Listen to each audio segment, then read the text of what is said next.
হে মৰমৰ বন্ধু বান্ধৱীসকল, কি খবৰ তোমালোকৰ? জনাবাচোন।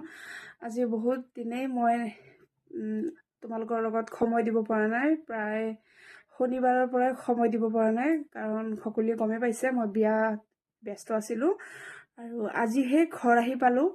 আৰু অহাকালিৰ পৰা বহুত ধুনীয়াকৈ সকলোৰ লগতে আকৌ আগৰ দৰে হৈ যাম, আকৌ আগৰ দৰে সকলোৰ লগতে ছাপোৰ্ট কৰিম, সকলোকে লাইক কমেণ্ট কৰিম, সকলোৰে ভিডিঅ'বিলাক চাম আৰু আপোনালোকেও মোৰ ভিডিঅ'বিলাক চাব দেই। তেতিয়াহে ভাল লাগিব ন। কাৰণ ইমান দিনে মই কাকো লাইক কমেণ্ট কৰিব পৰা নাই, কাৰো ভিডিঅ' চাব পৰা নাই। সম্ভৱ তেনেকুৱাই মোকো সকলোৱে সেনেকুৱাই কৰিছে। মোৰো ভিডিঅ' বেছি চোৱা নাই, চাইছে যদিও লাইক কমেণ্ট কৰা নাই।